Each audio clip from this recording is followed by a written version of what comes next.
Facebook Pixel Retargeting Campaign. Facebook enables you to put their tracking pixel on your website. It will then track when people go on your site. If people end up at your shopping cart, for example, you can then run an ad reminding people about your site or reminding people about the products that they almost bought. They see these ads on Facebook. Whatever the case may be, Facebook Pixel Retargeting gives you another bite at the apple. One of the biggest problems with e-commerce is that prospective buyers abandon their shopping carts. A large chunk of these buyers simply decide at the last minute or at some point in the buying process to dump their shopping cart. They don't follow through. This is where the retargeting campaign begins. It's basically a way of reminding people who have already expressed an interest in whatever it is you're offering to come back.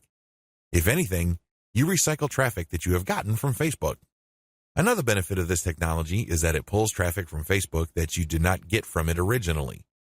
For example, if you did an independent marketing campaign completely free of Facebook, but you put a Facebook retargeting pixel on your page, when people from that independent campaign, maybe it's a forum promotion or search engine optimization or another social media platform or whatever source, go back to Facebook to check their accounts, your ad will show up.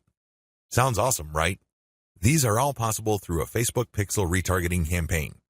There are 2 steps to it, and it's pretty straightforward. Install Facebook Pixel on your website. The first thing that you need to do is to install the Facebook tracking pixel on your site. To do this, you just go to Facebook's business section and look for their pixels instructions.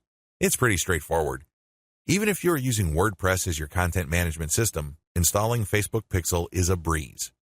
Next, you need to make sure that you drive traffic to your site. This means that you have to let traffic flow to your site for quite some time before you launch a retargeting campaign. It's not a good idea to launch a campaign as quickly as possible. You have to have enough targeting pixels installed in people's browsers for this to make sense.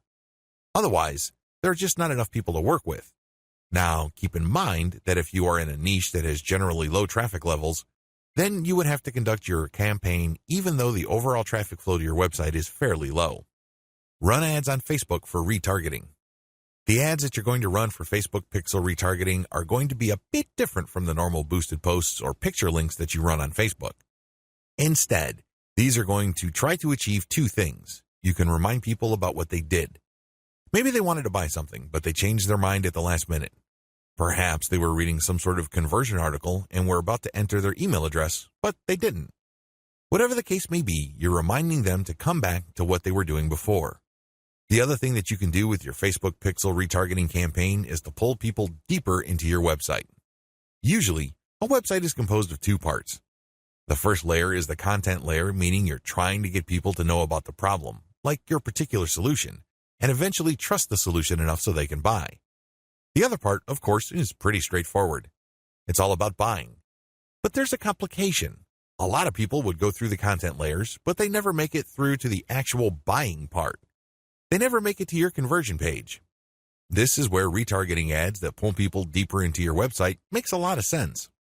For whatever reason, somebody reading an article on your site decides to close the window and get out of your site.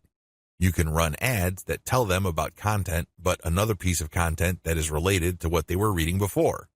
This pushes them further down the conversion funnel. Alternatively, you can run an ad that promotes your conversion page.